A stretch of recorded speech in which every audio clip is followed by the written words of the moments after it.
A gente inicia essa atividade com o João Simões. É uma programação da Semana Nacional de Museus, que termina no dia 20 de maio. A gente também tem essa estreia do Transversalidades, que é esse curso mensal que o João está aqui conosco para realizar a primeira edição. O João é artista, pesquisador, educador e vai falar sobre cores e valores, né? E ele trabalha na plataforma Explode, que ele vai explicar. E é isso. É isso, né, obrigado. É isso. Boa noite, gente. Bom, hoje eu vou começar, na verdade, começar essa dinâmica de uma forma simples. Eu vou, num processo mais tradicional, mas assim, eu vou conversar com vocês, explicar um pouco, ler alguma coisa e mostrar alguns vídeos a partir dessa ideia de cores e valores, a partir dessa música que parte de uma música dos Racionais MC e que vai discutir a partir daí questões relacionadas a raças e a gênero dentro desse recorte da cultura e da arte. Essa apresentação que eu vou trazer aqui para vocês faz parte de uma pesquisa minha com o Cláudio Bueno, que chegou ali, que a gente juntos co-criamos a plataforma Explode, que eu vou explicar um pouco mais aqui para frente, tá? Antes de tudo, agradecendo mais uma vez o Márcio Harum pelo convite, toda a equipe do JACA, a equipe do CCBB por receber a gente e possibilitar essa dinâmica aqui. Depois dessa conversa, depois dessa fala que eu vou trazer, eu gostaria de a gente começasse uma conversa e as pessoas se apresentassem, a gente pudesse trazer um pouquinho das experiências de cada um, dúvidas e etc. sobre o que vai ser apresentado, tá bom? Então, espero que vocês gostem. Eu vou tentar ser o mais calmo e lento possível na hora de falar, porque às vezes eu acelero um pouquinho, então eu vou tentar ser um pouquinho. Então, boa noite, vamos começar. Bom, de qualquer forma, rapidinho para começar, para introduzir esse assunto. Como eu não tenho uma experiência TED, assim, de falar assim, eu vou ler um pouquinho para a gente... Então eu vou... Hoje, 17 de junho, se celebra o Dia Internacional da Luta contra a LGBTfobia, historicamente associada à retirada do termo homossexualismo do rol de distúrbios mentais pela Organização Mundial de Saúde, no ano de 1990, e, consequentemente, a abolição desse termo, que até então era utilizado pela imprensa também como uma forma de retratar o grupo de pessoas homossexuais. Contudo, a questão caminha ainda a passos lentos em relação a pessoas transexuais e travestis, já que a patologização desses grupos ainda permanece na última atualização do CID, que é essa classificação estatística internacional de doenças e problemas relacionados à saúde. No número 11, que é o número que é atualizado esse ano, saindo da condição de transtorno mental para uma condição considerada relativas à saúde sexual, o que não tira a ideia de doença de alguma forma. Ainda problematiza esse lugar, esse corpo, que não tem liberdade de ser o que ele é a partir dele mesmo. Esse sistema que invisibiliza e emudece a voz de muitos grupos considerados minoritários reforça uma violência de Estado e da sociedade. No país que mais mata LGBTs, mais de 150 somente esse ano, 2018, e 445 no ano passado, considerando só dados oficiais, não passando por outros lugares que nem chegam até nós, vimos a morte de Marielle Franco, mulher negra lésbica, mãe, socióloga, feminista e militante de direitos humanos e política brasileira, num crime ainda não solucionado.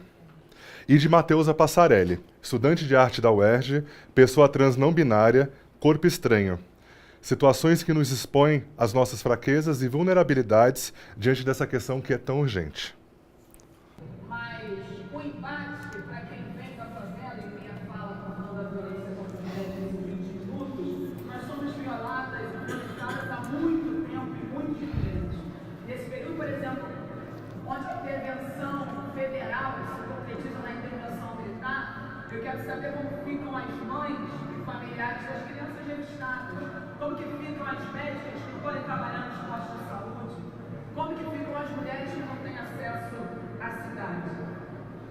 Essas mulheres são muitas, são mulheres negras, mulheres lésbicas, mulheres trans, mulheres camponesas, mulheres que constroem essa cidade, onde diversos relatórios, queiram os senhores ou não, apresentam a centralidade da força dessas mulheres, mas apresentam também os números, como o Intercept publicou no dossiê de desmocídio, que no ano de 2017 houve uma lésbica assassinada por semana. Lesbocídio é um conceito que as mulheres lésbicas estão cunhando, assim como nós avançamos no debate com relação ao homicídio impetrado por mulheres, que se constituiu no feminicídio, dados que mostram a realidade absurda, mas que sim vitima a nossa diversidade. As mulheres negras, por exemplo, quando passam na rua, ainda tem homem que tem a ousadia de falar do quadril largo, da bunda grande, do corpo, como se a gente estivesse num período de escravidão. Não estamos, querido. Nós estamos no processo democrático. Vai ter que aturar a mulher negra, trans, lésbica, ocupando a diversidade dos espaços. Mas o embate...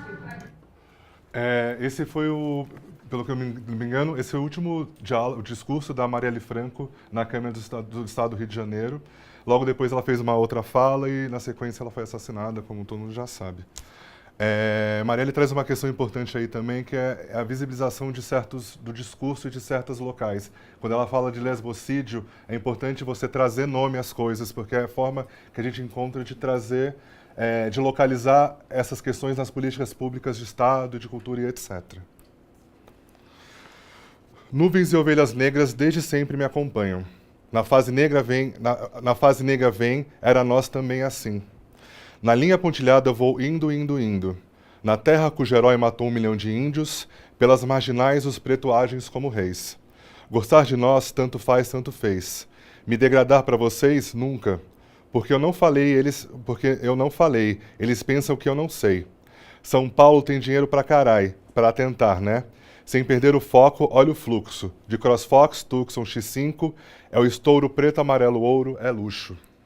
Somos o que somos, cores e valores.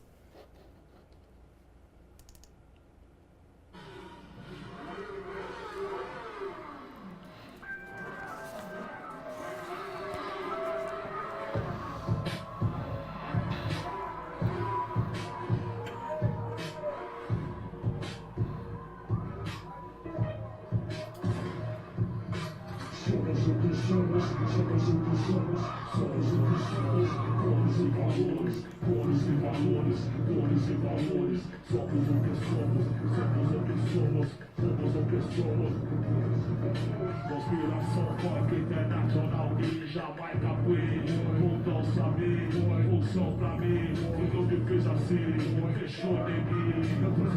Nuvens e ovelhas negras desde sempre, acompanham-me na fase negra, vem ela, nós também sim. Na minha pontilhada vou, indo lá, terra cujo herói matou 1 milhão de índios, vão ver nas marginais, os pretos agem como reis. Gostar de nós, tanto faz, tanto fez. Me degradar pra agradar você. O que eu não falei, eles pensam que eu não sei. São Paulo tem dinheiro pra caralho, pra tentar, né? Sem perder o foco, olha o fluxo, ouvi, os focos, fluxo, te siga, estou preto, amarelo, ouro, é luxo. Cores e valores, cores e valores, cores e valores, somos o pessoal, somos o pessoal, olha pra nós e fala o que vem, então lá, não subestime, reflete pra você, vamos. Mesmo Mano Brown, que é uma pessoa que representa uma luta das periferias, o lugar do corpo negro, desse lugar da resistência, ele ainda revê valores dele mesmo nas suas letras. Ele, por exemplo, não canta algumas músicas mais hoje, porque ele sabe que essas músicas representam lugares de transfobia, misoginia, etc. E aí, voltando. Apesar dos inúmeros golpes e terrorismos produzidos pelo Estado, majoritariamente dominados por homens brancos, heterossexuais, cisgêneros e fundamentalistas religiosos, vemos surgir um enorme grupo de pessoas pretas, indígenas, caboclas, quilombolas, gordas, macumbeiras, nordestinas, trans, lésbicas, bissexuais, assexuadas, bichas, com deficiência física, mulheres heterossexuais e toda a multiplicidade de corpos e pessoas ditas desviantes, periféricas e vulneráveis, que vivendo agora em 2018, não deitam. Não estão dispostas a se submeter a ninguém.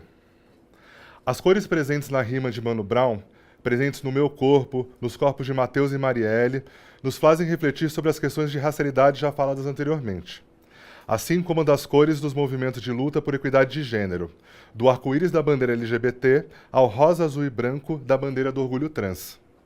Vemos a partir dessa colorimetria um sistema de legitimação, valoração e remuneração de artistas e profissionais, quando não relacionado ao aparato de silenciamento e violência desses corpos.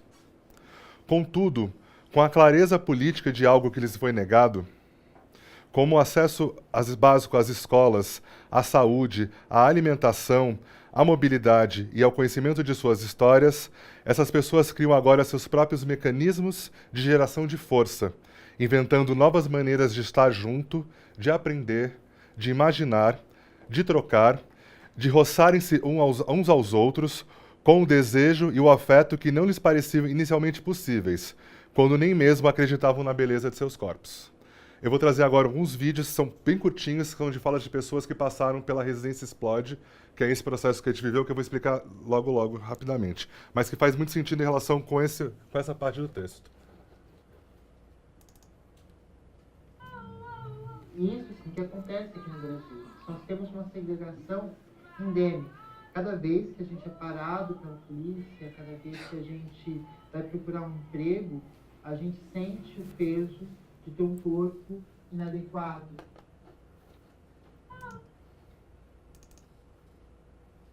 Ser negra, eu sempre fui negra.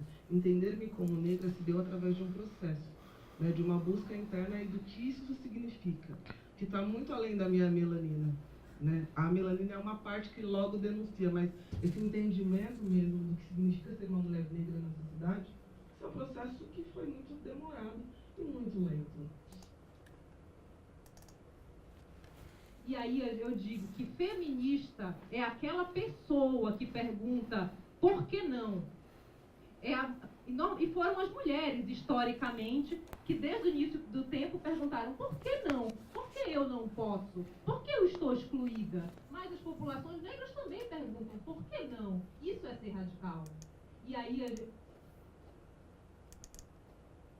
Usa do termo transição, você está em transição. A primeira vez que eu ouvi em Bruxelas, dentro de uma organização chamada Jean Pluriel, eu fui conversar com um psicólogo lá que também é trans, e ele me falou, vamos conversar sobre sua transição. Eu falei assim, bom, a minha transição. Porque eu vi aquela menina e falava, gente, mas que louca, né? Pra quê, gente? Não é babado, não precisa disso. Hoje em dia eu percebo que tem uma certa insegurança, tem medo dessa coisa toda também.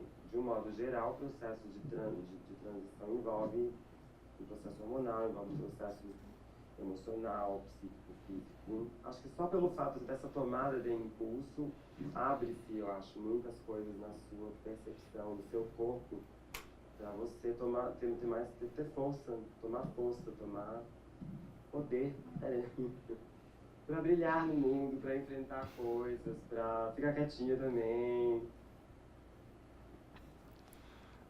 Saiu um pouco de sync, assim, dá pra perceber que não tá... Transição, você está em transição. A primeira vez que eu ouvi... Espero que não saia próximo. Eu acho que hoje em dia eu sou uma terceira pessoa, eu não sou nem Robson e nem Areto. Eu acho que os dois nomes, eles me definem demais, né? Robson é muito duro, é um nome muito duro, assim, né? Ao mesmo tempo, Areto também é muito... Não é dura, é outra palavra, mas também é outro aspecto que também não sei se é, sabe?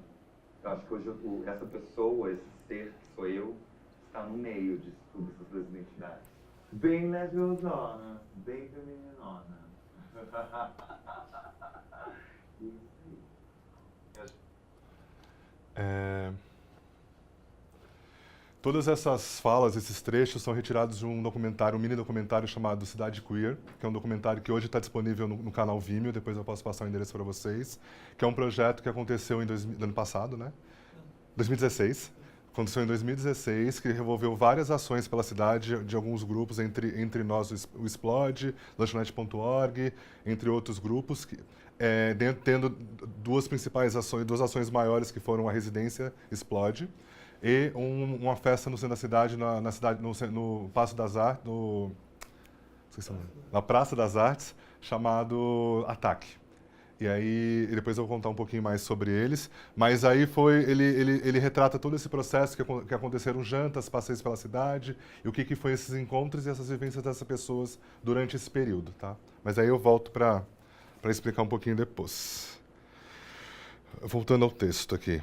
Sob essa perspectiva, as populações LGBTQIA+, e negras atuantes em São Paulo têm promovido espaços autônomos de segurança, acolhimento, coragem, reflexão e produção de conhecimento e cultura, como são, por exemplo, num brevíssimo mapeamento, o Quilombo Urbano Aparelha Luzia, os coletivos Amem, a Coletividade Namíbia e o Coletivo Animalia, a Revolta da Lâmpada e Mexa, a Plataforma Afrotranscendência, o Cursinho Transformação e o Transaral, as Casas Florescer e Casa 1, de acolhimento de pessoas trans e travestis transexuais, a Festa Baticu, a coletiva ocupação composta por estudantes e ex-secundaristas que estiveram envolvidos nas ocupações das escolas há tempo atrás, a Dominação Batalha Feminina de Conhecimentos, que é um movimento mais recente, a Família Stronger, a Companhia Sansa Croma de Dança e a Plataforma Explode, criada por Cláudio Bueno e João Simões, principal ponto de apoio desse texto, incluindo aqui muitos de seus participantes, conforme o detalhado mais adiante. São quilombos urbanos, coletivos, casas, festas, grupos de ativismo e cultura, liderados e ocupados majoritariamente por pessoas LGBT, negras e periféricas, bem como nordestinas, migrantes, em situação de rua e outras vulnerabilidades sociais. Realizam apresentações públicas de práticas artísticas, produzem publicações com conteúdos gerados por essas populações, acolhem pessoas em situação de risco e vulnerabilidade, preparam para ingresso na universidade e no mercado de trabalho, etc. Atuam em diversas regiões da cidade, entre o centro, a cidade de Tiradentes, o Capão Redondo, entre outras.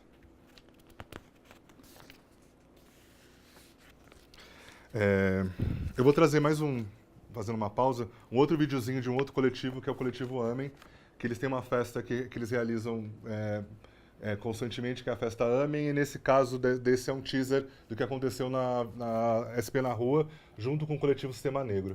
É bem curtinho também. Mas muito talento.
Para além do Coletivo Amem e dos outros coletivos que eu citei, existem muitos projetos importantes, não necessariamente circunscritos no âmbito da cultura e da arte. Muitos deles ligados ao poder público, distribuídos também nos demais estados do país. São espaços que se fortalecem e fazem emergir o que não se pode mais esconder ou guardar, em relação às subjetividades periféricas, vulneráveis, minoritárias, tratadas como subalternas, negras, transviadas sapatão, entre outras. São pessoas prontas para desfrutarem dos mesmos recursos e infraestruturas oferecidas pela cidade, até então limitados a um saber, a um corpo, uma classe social e uma cultura hegemônica específica. Nesses espaços autônomos, ao contrário de disputarem a mesma narrativa hegemônica colonial instaurada, esses coletivos criam histórias outras, contra-histórias, que não tentam simplesmente mimetizar a genealogia e continuidade da cultura e do patriarcado branco médio burguês, apesar de muitas vezes, ironicamente, ter que lidar com ela na medida em que habitamos o mesmo campo de forças vigentes. São grupos que criam suas próprias narrativas, reconhecem suas histórias e redistribuem também, nesse processo, a violência, termo cunhado pela pesquisadora J. Mombassa, que ela fala de um gesto de você confrontar e também de autocuidado, entendendo que essa violência parte de um projeto de mundo que é normativo, que é racista, que é sexista, que é classista, que é cisgênero, que é normativo, e que é uma forma de se proteger desse mundo e de trazer uma outra forma de atuar e de viver e de construir uma nova história. Até então, concentrada apenas em seus corpos. E para operar essa redistribuição, não bastaria apenas que aceitassem e representassem gentilmente a cultura periférica como parte do sistema, como um anfitrião que lhe recebe em sua casa e apresenta parte de seus convidados. Faz-se necessário, portanto, liberar espaços, reduzir a participação de certos corpos, dando lugar a outros. De maneira muito prática e objetiva, substituir homens brancos, ricos e cisgêneros, ainda que eventualmente gays, o que não representa nenhuma salvação a priori, dos principais postos de direção e curadoria ocupados hoje nas poucas instituições que nos restam.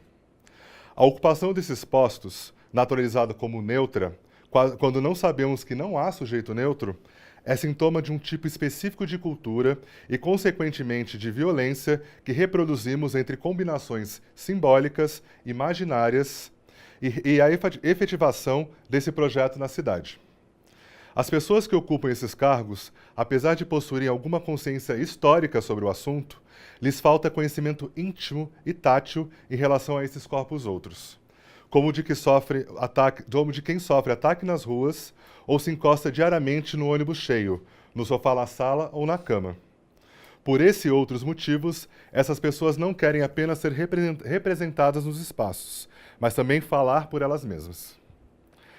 Não há aqui a intenção de demonizar pontualmente ações e pessoas que exercem seus papéis na cultura do país, mas sim denunciar, uma vez mais, um modo de operar que é estrutural, sistêmico e que precisa urgentemente de abertura e de diversidade, para que possam expandir e emergir definitivamente diferentes noções do que se compreende como cultura, arte e modo de vida no Brasil, hoje, historicamente e no futuro. A artista e pesquisadora brasileira J. Mombassa, como citei antes, bicha não binária, racializada como parda, nascida e criada no Nordeste do país, em fala pública proferida em Portugal no ano passado, destaca a necessidade de estremecer certas hierarquias que autorizam e desautorizam falas, com critérios estruturais de legitimação, como os acadêmicos, e que dividem o que é esse saber legítimo e o que não é, como aquele transmitido pela experiência, pela oralidade, pelo corpo e de tantas outras maneiras normalmente desqualificados. Em relação a isso, eu vou trazer uma fala que é bem curtinha, que é da Ngozi Chimamanda, que ela fala da ideia da história única, que eu acho que cria muita relação com esse texto, com essa parte, com o que a J. Mombassa traz como relação. So that is how to create a single story. Show a people as one thing, as only one thing, over and over again, and that is what they become. It is impossible to talk about the single story without talking about power. There is a word, an Igbo word, that I think about whenever I think about the power structures of the world, and it is Nkali. It's a noun that loosely translates to be greater than another. Like our economic and political world, stories too are defined by the principle of Nkali. How they are told, who tells them, when they are told, how many stories are told, are really dependent on power. Power is the ability not just to tell the story of another person, but to make it the definitive story of that person. The Palestinian poet Mourid Barghouti writes that if you want to dispossess a people, the simplest way to do it is to tell their story and to start with secondly. Start the story with the arrows of the Native Americans and not with the arrival of the British, and you have an entirely different story. Start the story with the failure of the African state and not with the colonial creation of the African state, and you have an entirely different story. I recently spoke at a university where a student told me that it was such a shame that Nigerian men were physical abusers like the father character in my novel. I told him that I had just read a novel called American Psycho. and that it was such a shame that young Americans were serial murderers.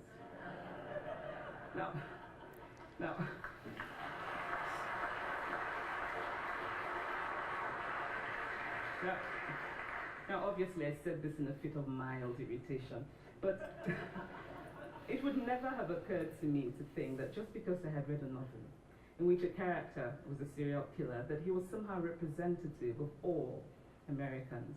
And now this is not because I'm a better person than that student, but because of America's cultural and economic power, I had many stories of America. So that is how to create a single story. Show a people.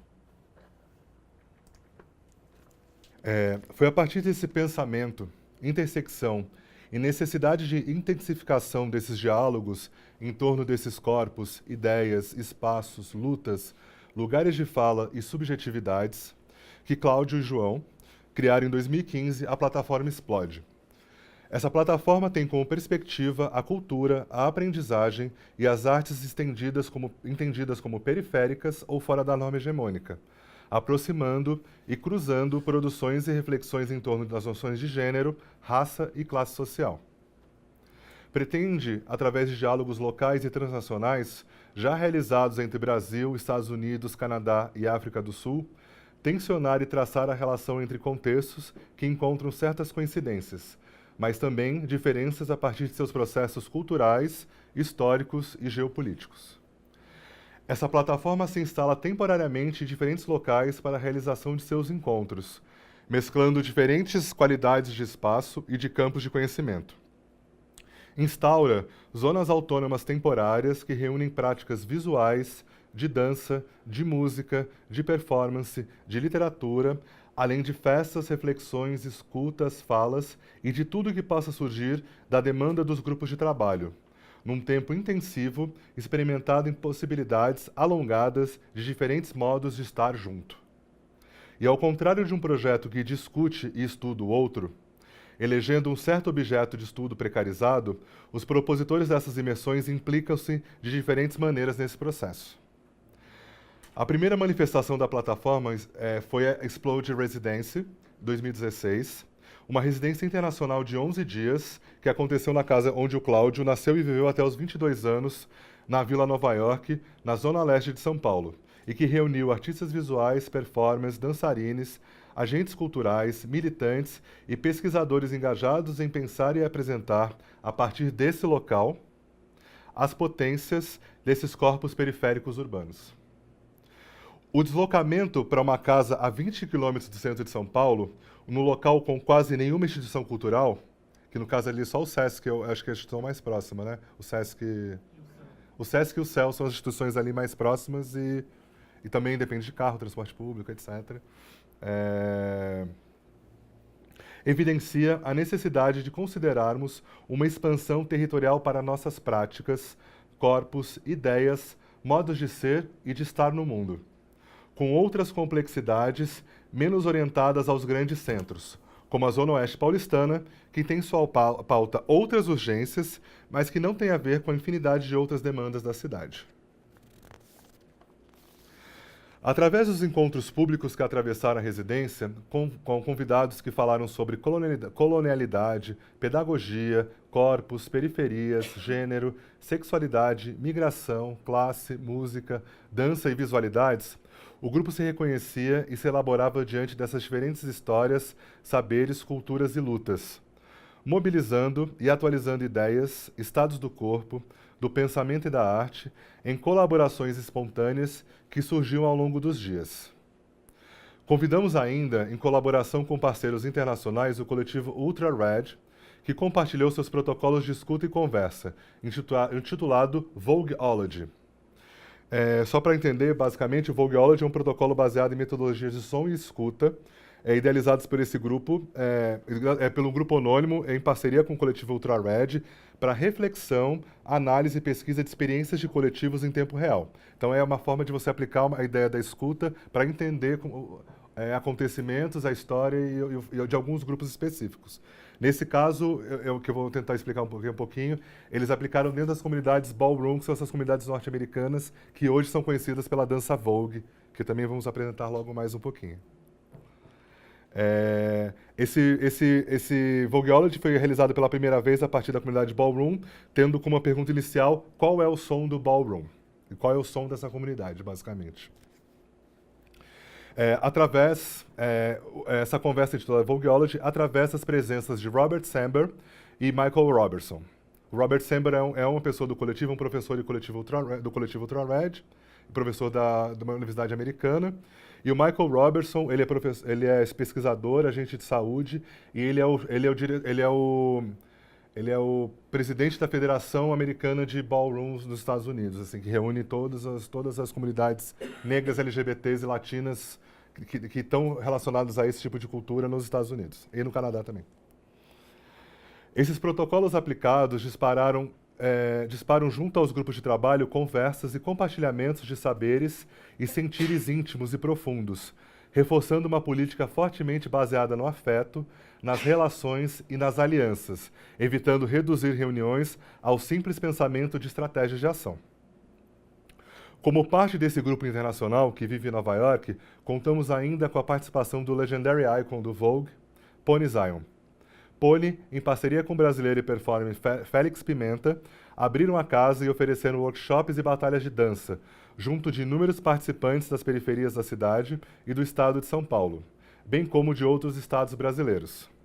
Esse movimento culminou no segundo evento chamado Ataque, na Praça das Artes, no centro, onde realizaram a primeira Ball Internacional de Vogue de São Paulo. Paralelo ao acontecimento, foram realizadas performances, falas, workshops e atividades conectadas também à plataforma Cidade Queer. Agora eu vou apresentar um videozinho do Vogue.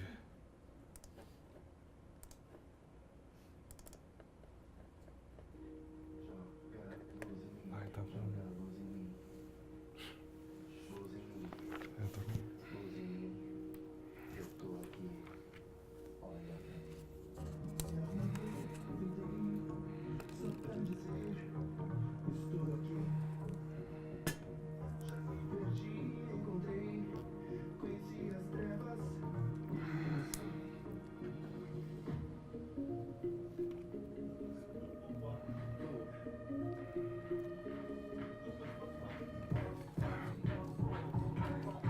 Aqui não tá.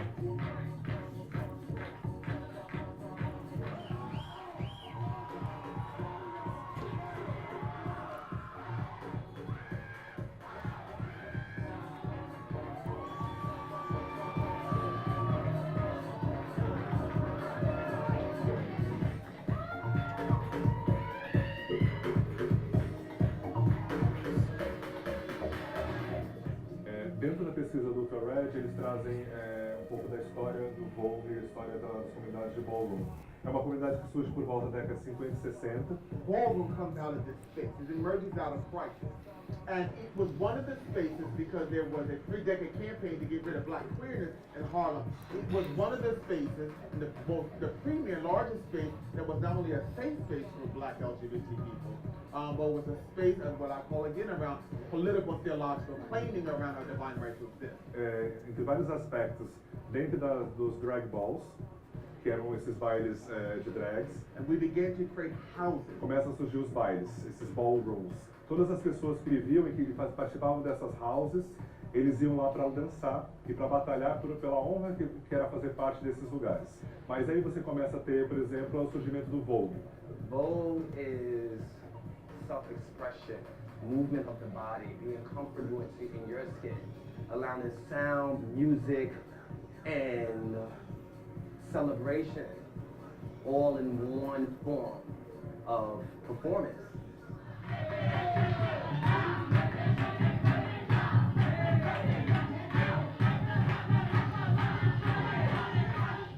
At the ball, they have these different categories. Voguing is just one of the categories of many categories in ballroom. But voguing is the avatar of the community. So I'm a part of that lane. Get intimate with each other. Get involved. I wanna see your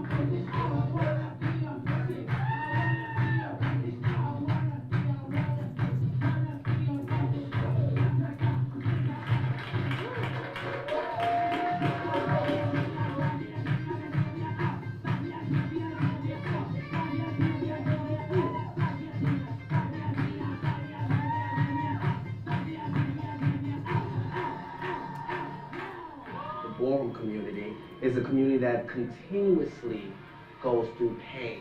When the whole world told us no, we said yes, right? When I was walking down the street and somebody said, "You're a faggot," you know, I went inside the ballroom scene, they called me a legend.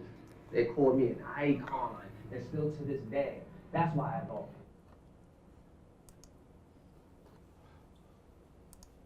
Alguém já viu, participou de alguma festa ou dançou Vogue? Eu já ouvi falar, mas algumas pessoas têm. Eu vou explicar um pouco sobre isso. O Vogue, ou voguing, é praticado pelo Félix e pelo Pony, mas também globalmente é um estilo de dança urbana que se origina pela cena conhecida como ballroom. A cena tem esse nome ballroom justamente por essa ideia dos bailes. Eles faziam bailes. É uma cena que começa na década de 50, se estrutura na década de 50, a partir dos bailes de drag queen, onde ela teve um grande acontecimento. Um dos acontecimentos foi, em Nova York tinha os bailes de drag queens, e nunca as drag queens negras e latinas ganhavam, sempre ganhavam as brancas. E um momento, uma delas fala, eu não aceito mais esse lugar, a gente não pode ser tratado dessa forma, a gente tem o direito também de brilhar, eu estou não sei o quê, vou montar a minha própria festa, vou montar meu próprio baile. Nesse mesmo período, existia, assim, no Harlem, as gangues de rua estavam no processo, principalmente as que se reuniam com as comunidades LGBTs nessa região, começaram a mudar essa perspectiva. Vou sair da rua, vou batalhar dentro dos espaços de dança. Esse lugar dos bailes eram grandes eventos que aconteciam 1 ou 2 vezes por ano e que reuniam essas pessoas para lutar por esses grupos que deixaram de ser gangues e passaram a ser essas famílias LGBT. Ou houses, como eles chamam também.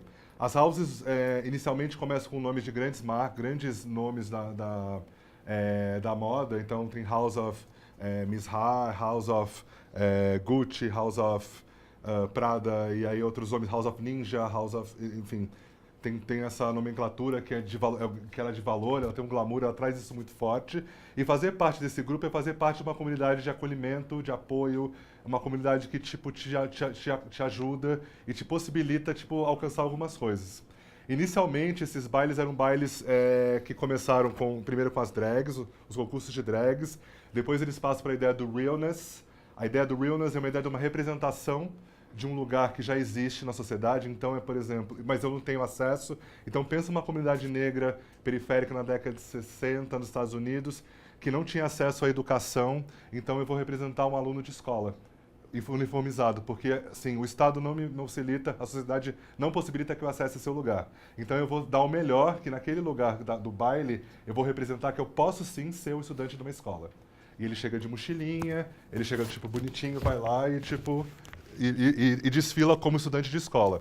E nesse sentido, os desfiles passam para o executivo, para o jantar no campo, e as categorias vão crescendo durante até mais ou menos a década de 80, 70 e 80, quando surge especificamente o Vogue, que é essa dança. O Vogue é uma dança que parte de vários movimentos, que tem a ver, alguns movimentos com... Eu vou imitar o Félix, mas eu não vou saber direito. Mas ele fala muito... Parte da ideia dos hieroglifos egípcios, então tem muito dos movimentos desse lugar. Tem os movimentos das poses das revistas de moda, então Vogue vem da revista Vogue, então tem essa coisa da beleza, de como você se posiciona, você é uma modelo maravilhosa, e imitar esse lugar é trazer um glamour e uma vida para esse lugar de violência... Tô encostando no microfone, desculpa, deu certo. Esse lugar de violência, então nesse momento, nessa ball, eu posso ser quem eu quiser, eu posso ser maravilhosa, eu posso ser linda, eu sou a melhor pessoa, e assim... E todo mundo me aplaude e eu vou sair lá com um troféu maravilhoso. Então, os movimentos vão trazendo isso. Traz também uma sonoridade que parte de uma coisa afrodiaspórica, do movimento que vem do house. A house music é uma dança, é uma sonoridade que vem da música negra, originalmente. Então, assim, essa batida que é a música eletrônica, aquela parte de DJs como Frank Knuckles, entre outros, que vão se desenvolvendo até criar um ritmo que hoje a gente chama de Vogue Beat, que é a batida do Vogue mais atual. A batida inicial era do house.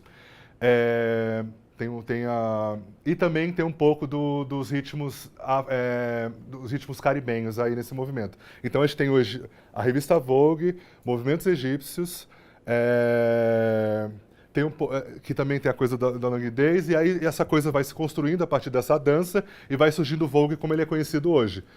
O Vogue hoje, ele tem um primeiro grande crescimento com a Madonna, quando a Madonna, com o produtor dela, surge lá e lança a música Vogue, é quando ela é conhecida pela primeira vez, mas nesse momento não existe uma valorização dessa comunidade. Simplesmente se pega um nome, tipo, lança uma música, tipo, a Madonna é lançadora do Vogue, tá tudo resolvido. Quando na verdade não tá nada resolvido.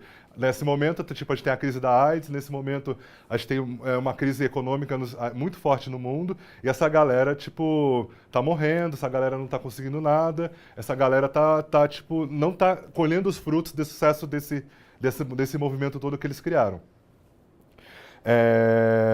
Anos depois, com o advento da internet, do YouTube, o Vogue começa a ganhar uma dimensão internacional. Então, assim, colocar os vídeos na internet possibilita que alguns lugares, por exemplo, como o Japão, acesse o Vogue. E hoje o Japão tem algumas das melhores dançarinas de Vogue, tecnicamente falando.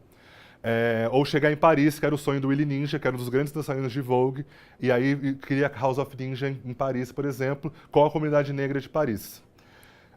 Uma preocupação importante, e voltando a tudo isso, é que quando a gente pensa no Félix e pensa no Pony, a gente pensa o Vogue como um lugar de luta, um lugar de expressividade de uma comunidade e de uma história construída por essa comunidade. Não somente um lugar bonito de dança, emocionante, de gente que cai do mezanino e faz um drip maravilhoso, mas é de um lugar de como é que a gente representa esses corpos e essas lutas que estão aí no mundo e que não tem visibilidade ou não tem lugar de fala, né? E aí, voltando. Em entrevista com Félix Pimenta, em 2015, o dançarino nos conta que o Vogue chegou ao Brasil com outras danças urbanas, mais trazidas por profissionais que tinham acesso a esse estilo criado nos Estados Unidos. Pessoas que, com algum poder aquisitivo, viajavam, principalmente para Nova York, e traziam essa referência. Foi se descobrindo, especialmente com a polarização do acesso à internet, como eu falei, que essa dança que se tornou popular através do clipe de Madonna tinha por trás a história de luta de certas comunidades norte-americanas. Hoje, o Félix Pimenta, como dançarino e pai da House of Zion Chapter Brasil, procura ensinar o Vogue, principalmente para pessoas LGBTQIA+ periféricas, e em especial o que ela representa para esse grupo historicamente em termos de resistência e sobrevivência. Procura, assim, empoderar essas pessoas e as suas identidades, através da dança e de seus próprios corpos. Sua noção de casa e de house, e essa house como esse lugar de encontro, de lugar de potência, esse lugar de empoderamento, essa casa nos remete a um ideal físico de acolhimento e pertencimento, como a experiência da residência e também das houses da cena ballroom. A Explode Residência buscou instaurar um espaço de segurança e intimidade, que, ao mesmo tempo, guardasse a potência e a bravura de se desdobrar no mundo. Local este mais suscetível aos conflitos e aos embates frente às diferenças. Tratava-se, portanto, de pensar uma casa-mundo sem paredes. As ideias compartilhadas inicialmente nesse espaço fechado contaminaram ainda outras pessoas na cidade, potencializando novos encontros, corpos, afetos, sensibilidades, políticas e ativações para fora dessa situação e localização temporária e específica, como ocorre nesse momento através desse texto e através desse encontro entre nós. A gente acredita nesse processo imersivo e no modo de aprendizagem baseado na escuta como intensificadores de uma longa conversa e debate, capazes de desencadear as questões mais profundas e urgentes a nós. Vislumbramos na escuta a possibilidade de se produzir um saber que passa por um corpo total, como chamaria Elliot Sica, e que não repete ou repetiria em menor grau o já sabido de antemão. Dessa forma, talvez seja possível, em alguma medida, se pensar na descolonização dos conhecimentos e dos corpos, imaginando mundos, corpos e vivências outras. Entendemos nesse contexto a urgência em se reconhecer a pluralidade das formas de vida, aquelas que ainda não temos meios paralela, aquelas que nos parecem ingênuas frente ao circuito hegemônico da arte, aquelas que não estão em disputa pela narrativa oficial, já carregada de um maquinário muito pesado, mas aquilo que segue em desvio constante, expandindo, alargando, ampliando nosso entendimento da vida, do outro e das possibilidades de existência. Se faz necessário olhar escutar e abrir espaço para tais pessoas, práticas e singularidades, não em sua condição de exótico, mas daquele que ocupa e multiplica as nossas formas de existir, nos libera e nos faz perceber nossos privilégios e nos permite transformar, de alguma maneira, o sistema de opressão que usufruímos e praticamos diariamente. Tal atitude poderia amenizar em algum grau o nosso estado de guerra, que não cessará enquanto tivermos medo de perder os nossos empregos, nossos cargos, a aprovação de um projeto, nossas relações endogâmicas de amizade e a consequente manutenção desse poder. Numa tentativa de fechar essa discussão que não se encerra por aqui, eu vou trazer um trecho de um vídeo que foi publicado no YouTube pela pesquisadora, rapper e artista Rosa Luz, o canal dela chama Barraco da Rosa, em sua experiência esse ano na SP Arte, como visitante e convidada da exposição, pela revista Select.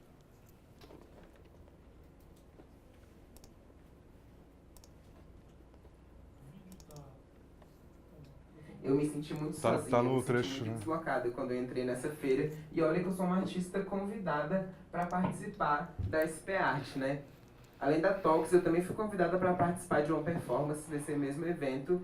E quando eu cheguei, eu confesso que eu fiquei muito incomodada, porque eu não conseguia me enxergar, né? E mais ainda, o que mais me incomoda é o olhar do outro sobre o nosso corpo, sabe? Muitas vezes, quando eu estava nessa sala, por exemplo, muitas pessoas brancas me olhavam como se eu fizesse parte dessa performance.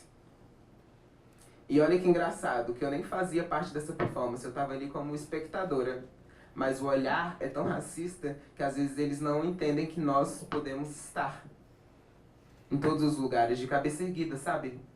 E assim, eu estive lá. Às vezes eles esquecem que a gente pode estar nesses espaços ocupando também, sabe? Visitando, conhecendo a mostra, e não apenas como artistas convidadas, sabe? Então é muito engraçado, porque muitas vezes eles achavam que eu fazia parte da performance como se meu corpo não pudesse estar ali como consumidora, por exemplo, o que é uma grande crítica. Para vocês entenderem melhor o que eu tô falando, eu decidi mostrar um pouco dessa performance filmando do lado de fora, para vocês entenderem por que a SP Art é tão branca. Então apenas observem, galera, observem essa cena. Eu particularmente queria apenas agradecer, sabe, aos artistas e artistas negras e negros que estão produzindo diariamente, sabe, a todos os artistas pobres que estão na resistência, a todas as pessoas que querem sim ocupar os espaços em todos os circuitos, sabe, porque como eu falei em um post meu do Instagram, @rosadobarraco, a nossa existência de pessoas marginalizadas em espaços como esse espaço da SP Art, por si só, já é uma resistência. Por si só, já é um ato político, sabe? Então a gente tem que ocupar, sim, todos os espaços se, historicamente, nossos discursos, nossas vozes, nossas questões, nossas poéticas ficaram sempre no lugar do exótico, no lugar do artesanato, no lugar do outro, sabe? Não preciso nem te colocar um som no fundo, né, pra criar um ambiente dramático, porque você já sente o peso pelo próprio rosto da branquitude, a cara de nojo, a cara de desconforto, apenas por a gente estar se colocando nossas questões políticas e sociais. Dói, né? E foi graças a essa performance que eu tive coragem e que eu tive força para gritar ainda mais na cara da branquitude na hora da minha própria performance, que foi cerca de 20 minutos diretos, recitando poesia, recitando letras sem parar e criticando esse sistema da branquitude. Então, salve, salve, meu nome é Rosa Luz, é tudo nosso. Espero que os circuitos de arte, sejam eles comerciais ou não, possam cada vez mais pensar na inclusão de pessoas que historicamente foram silenciadas. Quando a gente pensa na história da arte, sabe? Que história é essa que a gente quer contar? Será que para sempre a gente vai continuar reproduzindo os padrões ideais do homem branco heterossexual europeu? Eu particularmente já estou cansada disso e sei que não estou sozinha. Então é nós.